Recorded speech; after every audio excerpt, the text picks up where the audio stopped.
Welcome, everyone, to Locked On Nuggets, your daily Denver Nuggets podcast, part of the Locked On Network. Thanks for joining us. I'm Matt Moore from the Action Network, joined by Adam Mares from DNVR. Adam, how are you on this fine Wednesday evening? I'm tired, but I'm excited to be here, Matt. The season is starting to feel close. There was that weird week where it didn't feel real, but now it feels real and it feels close. Should feel real because we got preseason game in 3 days. That'll make it feel especially real. 3 days preseason starts. Today, we're going to talk about Michael Malone's comments about who's going to start. We're going to talk about what we've heard as far as training camp goes. And we're going to talk a little bit about the division, the Northwest Division.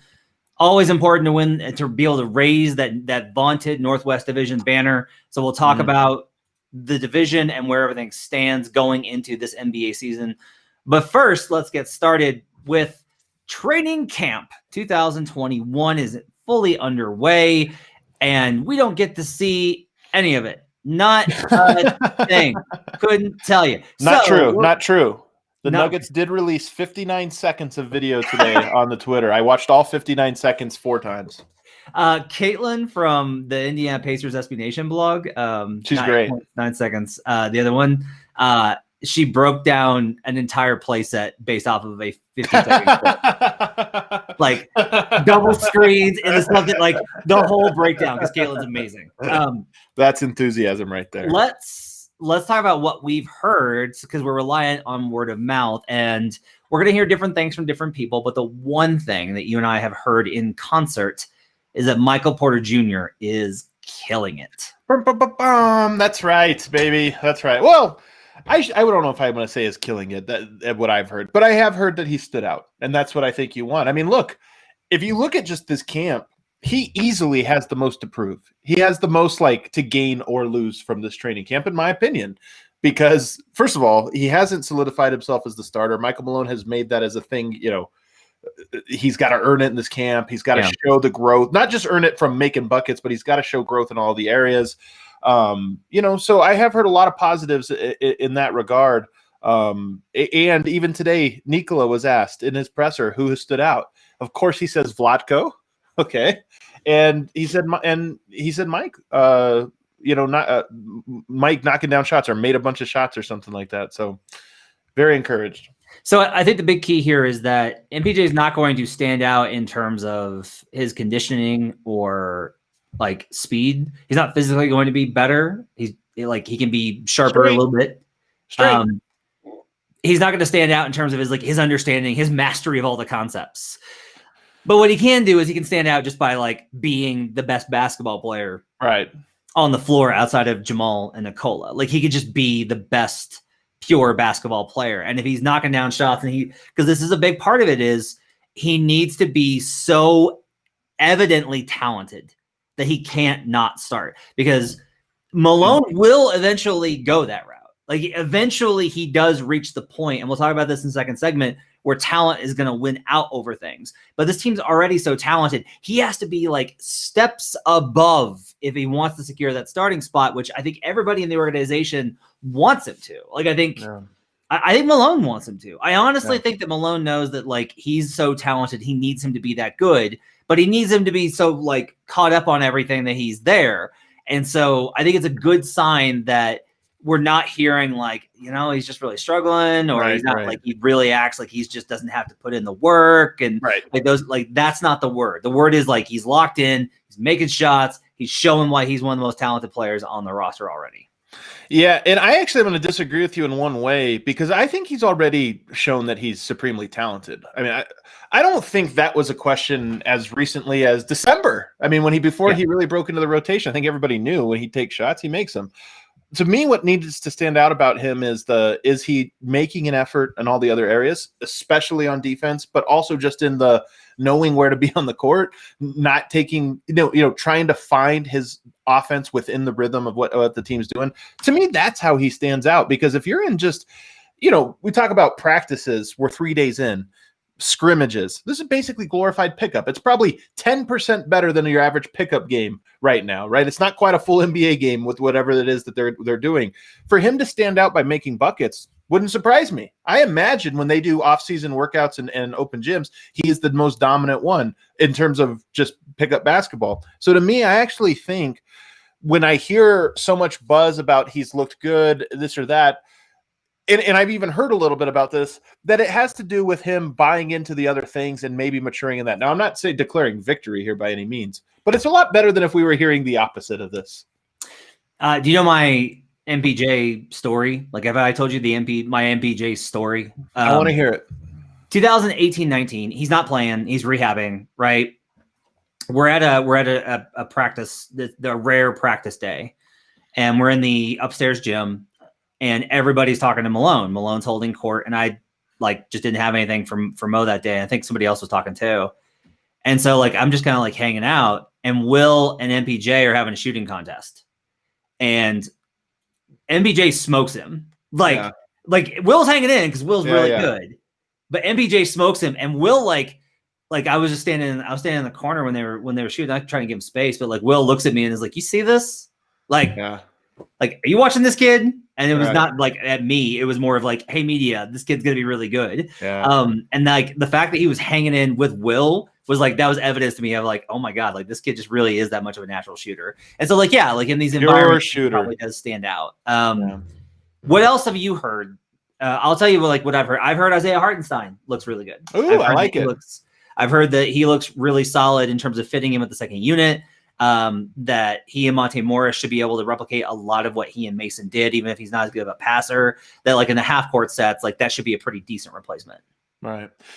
What's nice about that is if you just step back and look at the roster construction, assuming Campazzo can play, I mean, I still am assuming that he's going to play, your boy.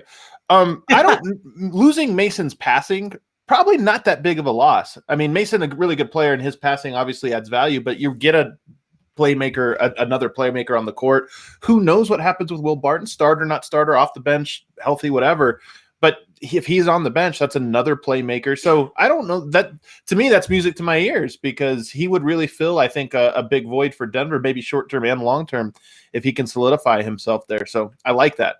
I think it would be great, honestly, if Mason was really versatile, but they didn't honestly need all of his versatility. Correct. Yeah, I agree. They'll be better if it's just if Hartenstein is just a simple just rolls to the rim, rolls to the rim, does that component, because that's what Morris really needs, especially in those second units, regardless of whatever wing winds up on the bench. I think that's going to be really, really important. And he's got a good touch. Hold on, he's got good touch around the rim. So yeah.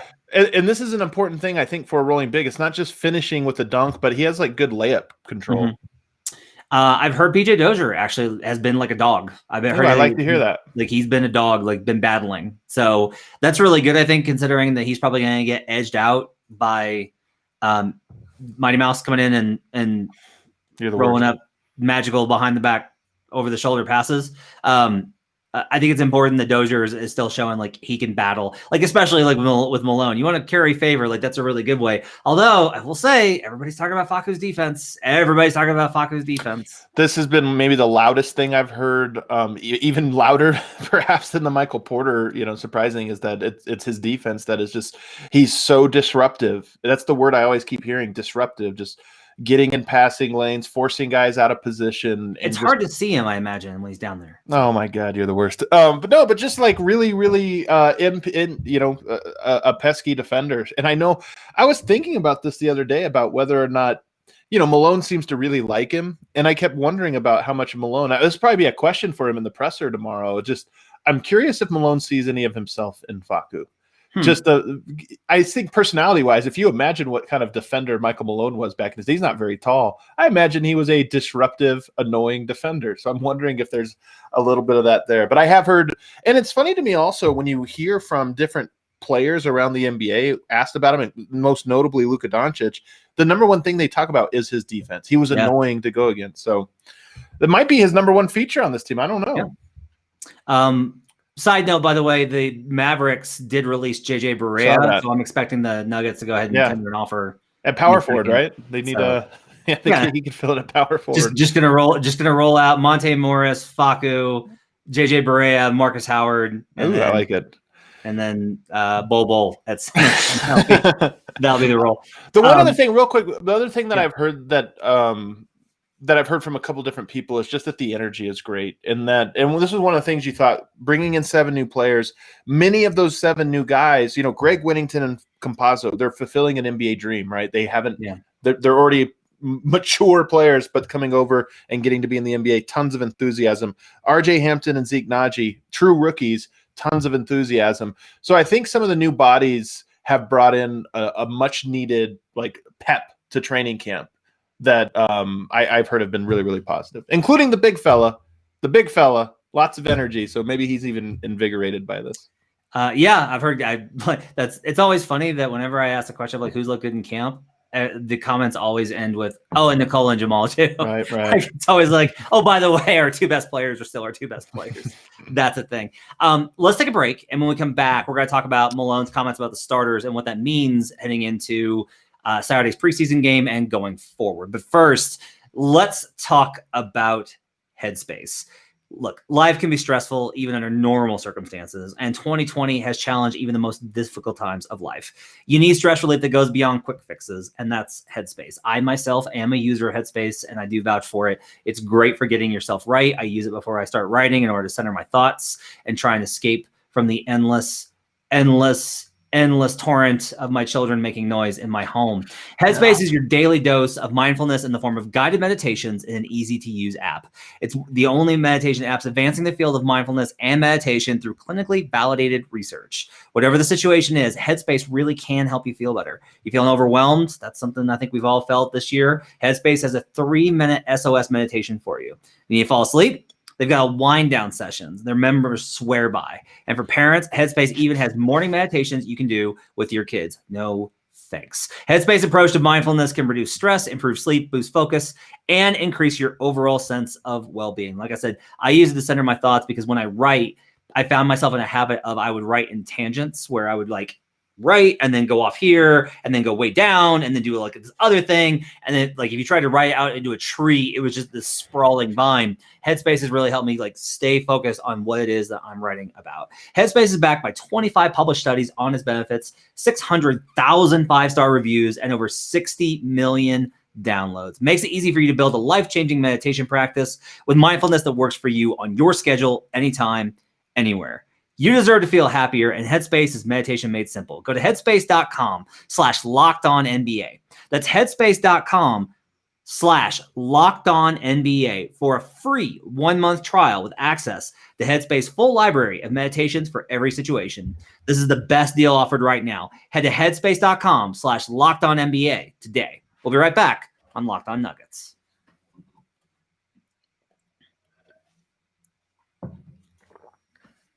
All right, back here on Locked On Nuggets. Thanks for making this part of your day. Matt Moore, joined by Adam Mares as we continue our conversations. This week, we'll have more conversations about whatever comes out of the media sessions from training camp, as well as, I imagine, on Friday, we're going to have to preview a basketball game that's going to be played on Saturday. Can't wait. Reaction as well. Basketball is back. So, speaking of Adam Mares, I asked today, I got myself in the queue, and I jumped over you, and I jumped over Morton, which I'm sure he was thrilled about. And I jumped over Alex. I jumped over a bunch of people, and they put me in the queue. And I was like, no, other people had their hands up.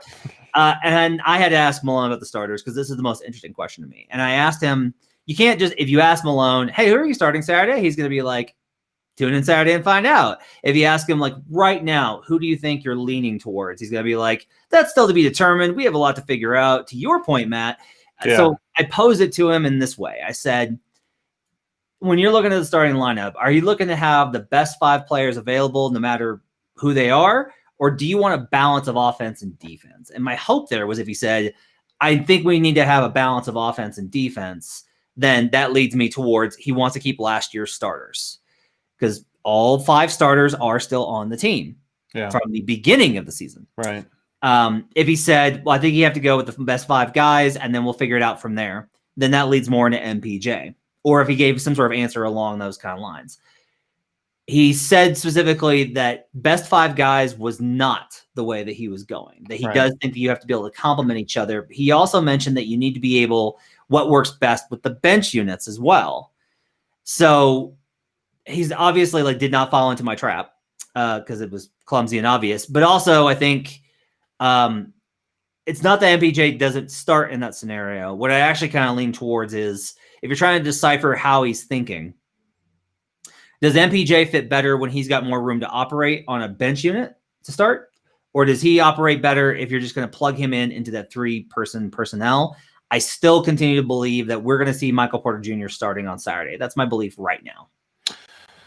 It's my belief as well. The more I get into this, and again, some of this is just what we're hearing out of camp. It seems like this is we also have to remember that Michael Porter Jr. was starting when they went into the bubble. I think there was a large part of this that was Malone's master plan.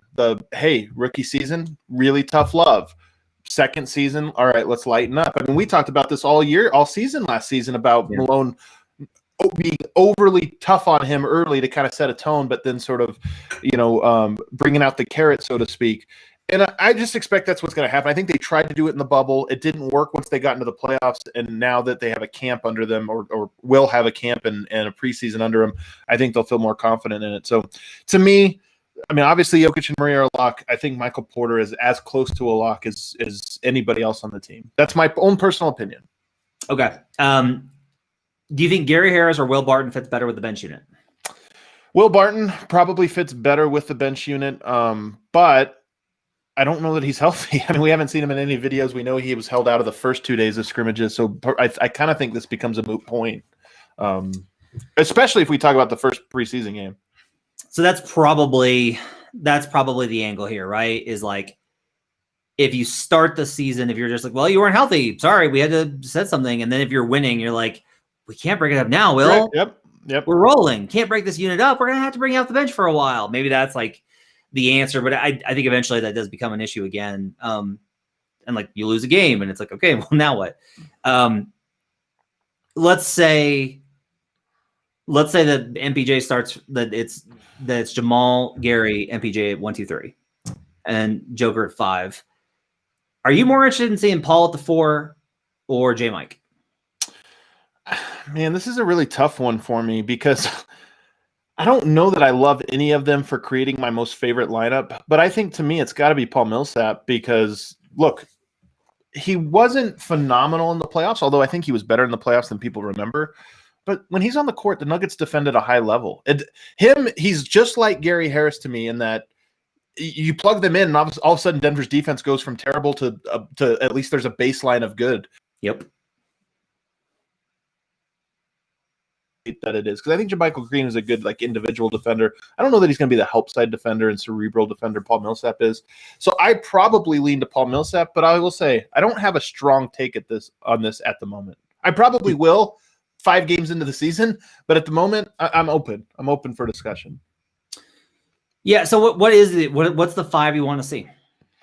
Like just for a pure funness, or like what's their best lineup? I mean, Michael Porter. You always are in pursuit of one lineup. Every season, there's one lineup you're trying to get Malone to go towards. What is it this season? To be honest with you, I really don't know. That power forward spot to me, the easy answer is to say Michael Porter at the 4. That's the one. That's the fun one. But that lineup is not a high volume lineup. To me, that's 2 minutes left in the half. Let's go to that and see what happens. But you can't play that for too long or you're going to get beat. So I don't know what the power forward answer is right there. I mean, the easy answer is Bol. He would be a lot of fun, but I don't know if he's ready for that. I kind of doubt that he is. So I don't know. I probably would tend to go more towards Paul Millsap as the 4 and then put somebody besides Gary at the 2 to the lineup that I think is going to be able to play, maybe not starters minutes, but to be able to play significant minutes and not hemorrhage points. So whether that's Monte, whether that's Will Barton, whether that's even Campazzo, I think one of those 3 guys at the 2, along with Michael Porter and Jokic, Murray, and Millsap. If I give you some lineups, can you give me reviews? Sure, let's do it that way. That's a good way. Okay. Monte, this is a bench unit. Monte, Facu, Gary, Bol, Hartenstein.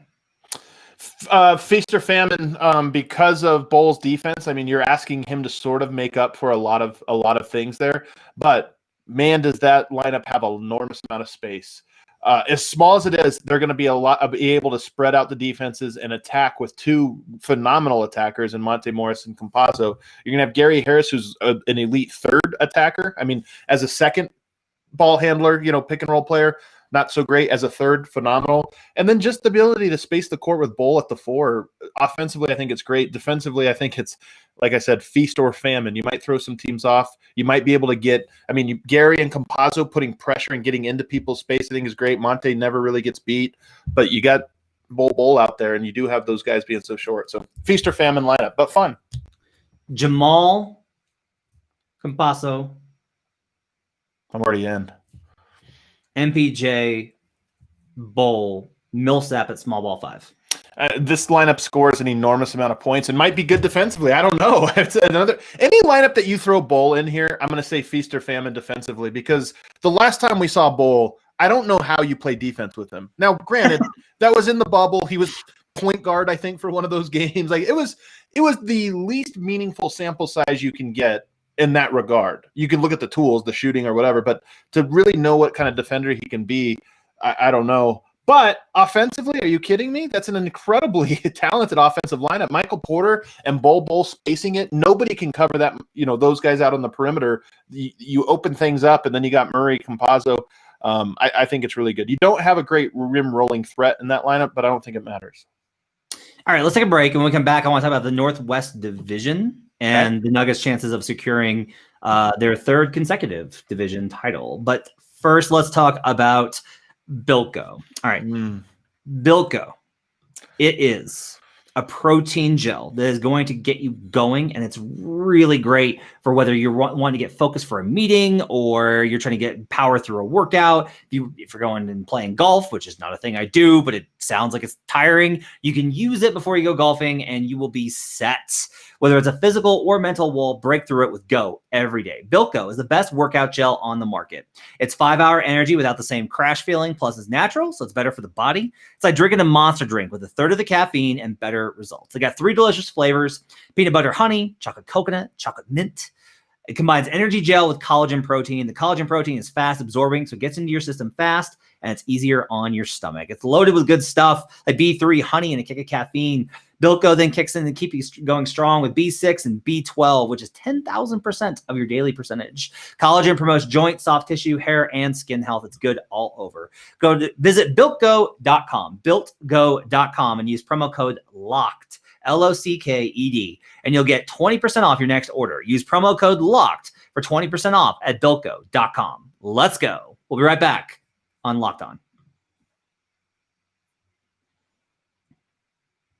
Final segment here on Locked On Nuggets. Thanks for joining us and making us part of your day. Make sure to check out all the great shows on the Locked On Network. Lots of awesome stuff out there for you, including Duncan and Hollinger. What a combo that is. Make sure to check out all the great shows on the Locked On Network. Adam Mares, let's talk about the Northwest Division. I am knee-deep in writing capsules for win total over-unders. My brain is melting out of my skull. I'm just about done with the Western Conference. I've written many words. The Thunder are out. They're gone. They're not going to win the division. They're not a threat. I agree. They might be better than expected because Shai Gilgeous-Alexander and Al Horford are still really good. They have no shooting. They're still tearing it down. They're actively wanting to tank. They're out. The Timberwolves are interesting in that they have one of the biggest expected jumps by their win total. Vegas is basically, not Vegas, odds makers abroad the country are basically saying, we think that they're going to be much better than last year. They're not going to tank, and they're going to be better with the addition of Anthony Edwards. You get a full year with DAR and Towns, et cetera, and Malik Beasley whenever he's available, ... pregnant pause. But let's just go ahead and be real that they're not going to be like a real threat. Their defense is going to be too bad. Unless something there's a small margin for them to break really, really well. I don't see it, but there's a small margin. Right. I don't think it's 0% like OKC. This is a division the Nuggets have dominated the last 2 seasons. They have been absolutely dominant in the Northwest Division. It's a huge reason why they've broken the 50-win mark both seasons and been the division winner, is they have absolutely just kicked this division's tail up and down. Last year, they had more problems with OKC with Chris Paul, but they've dominated everybody else, especially like Portland. Like Portland, they've really just, when they've been healthy and tried, they've just thrown Portland around the room. The Blazers are the trendy pick to win the division. Their odds started at like plus 4-1. They're now well beneath that, as low as like 325 some places. Like okay, that's interesting. They get back Nurkic. You got Dame and CJ. They got Rodney Hood back coming off of the Achilles injury, but Rodney Hood's still a good player. He was really good for them specifically. They brought back Cantor, fan favorite, who they think is good. Spoiler alert, he's not. He's good regular season. They added Derrick Jones Jr. and Robert Covington. And the idea is basically this. Their offense is still going to be amazing because they have Dame and shooters. And a good roller in Nurkic that I think it works well with Dame. Opens things up for Dame. And their defense is going to be better because they have Nurkic back, who everyone thinks is a good defender, even though I've screamed to the heavens that he's not, and Robert Covington, along with like whatever Trent gives you and whatever. Trent gives you a lot, though. I don't know if Gary Trent is a whatever Gary Trent gives you. I think he gives you a lot. I think he's really good. And on the defensive end, do you trust a second-year player to be like a major impact guy? Him, yes. I mean, when you say major, not major, but I just don't think he's in the whatever he gives you category. Okay, well, I meant that as like a positive because nobody else in the Blazers gives you anything. They were 27th in defensive rating last season. Okay, I can't fathom this team has a higher win total than the Warriors at the books. Am I crazy? Like, they were 27th in defense. Are they really going to jump like 17 spots in defensive rating because they got Nurkic back and added Cove? Well, and lost Whiteside. So, yeah, I mean, part of this is what you're replacing. So I think you are. I hope you're not. And if you're right about this, if we get 30 games into the season and you're right about this, I want you to take the biggest victory lap. It's going to be music to my ears to hear you tell me how wrong I was about the Blazers. But I think they're good. I don't think they're great. I don't think they're unbeatable. But if you told me that they wound up with a better record than the Nuggets, while I would not place that bet, I also wouldn't be shocked by it because I do think Lillard's really good. I do think Nurkic is really good. I do think Covington and CJ McCollum and Gary Trent are guys I like. So they've got players I like, and they have a leader in Dame that always gets about 10% more than what they should out of that team. So and Terry Stotts, I think is part of that equation as well. The key with the Blazers is basically they have struggled each of the past 4 seasons, and then they hit one little stretch of the season, usually in January. Didn't come this year. It was the bubble. Like the bubble was where they hit their stride. Yeah. Like they came out and honestly, like a lot of it was like I'm not nitpicking here. I'm not like making up I'm telling you, like everything fell into place for the Blazers. Teams rested against them. They had injuries, like everything for sure. Yeah. For them to be able to make it into the playoffs. And then they were supposed to be the most dangerous 8th seed in the history of the NBA. They weren't even good. They were very overrated last year. And so, okay, if they were overrated last year, the only real addition is Covington. And Nurkic and Gary Trent just being a year older. No, Nurkic is an addition. Like, he came back late in the season. Did he only make his debut in the bubble, or was he back in March? Yeah, but notably, this is the thing, okay? He had a traumatic injury, no doubt. Like completely understand. Like, his story coming back, like, dude had a battle to get back. I get that.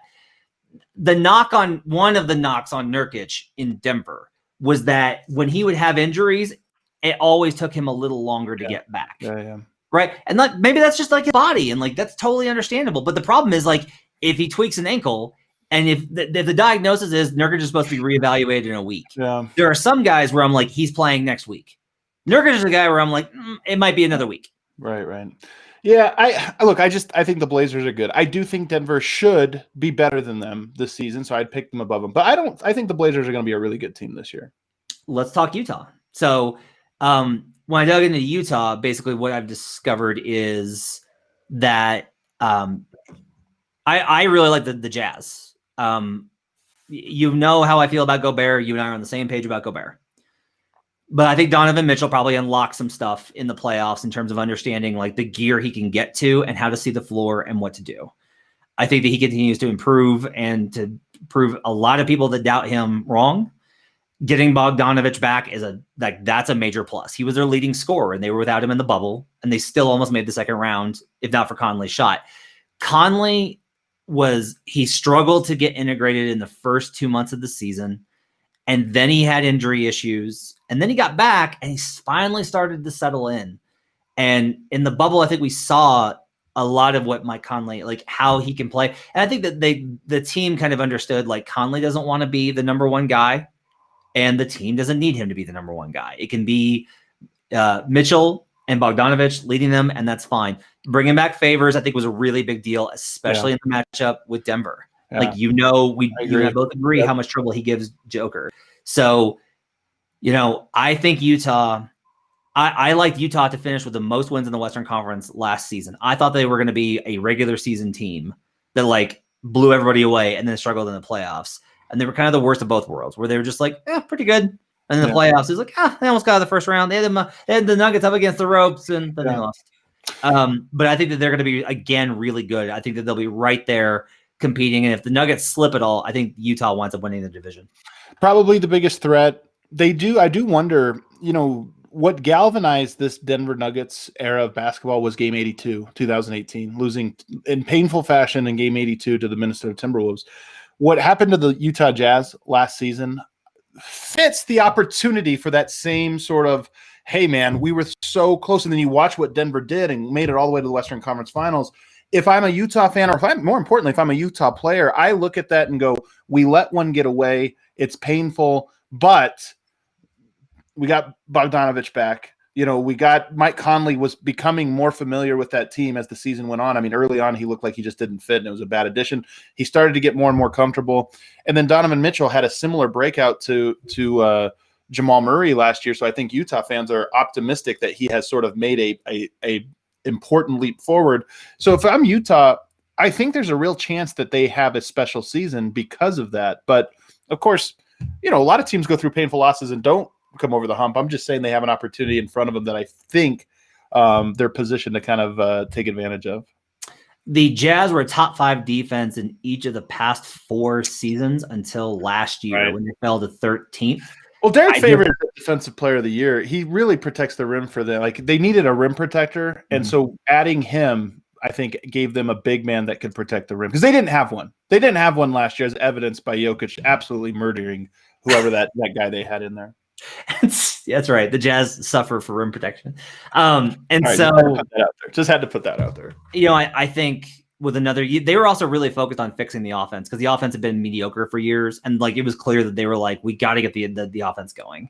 Like, we got to get weapons. And they had a bunch of weapons, and then they couldn't defend because they didn't know how to play together. I think this year, with another year under Snyder, I think they'll be back to being a top 5 defense. I think they'll be in the top 10. Like, I think this team probably finishes top 10 in both offense and defense, and that's going to spell a lot of wins. So I think Utah is the toughest competitor. I do expect Denver. I think Denver's the favorite. I still think Denver probably winds up winning the division. Like, if Denver doesn't win the division, then it's going to be really worrisome, because it can't be Jeremy Grant, because they were so good last year when Grant was in a very supporting role. Yeah. It will show you, like, something is amiss with the concoction that they have.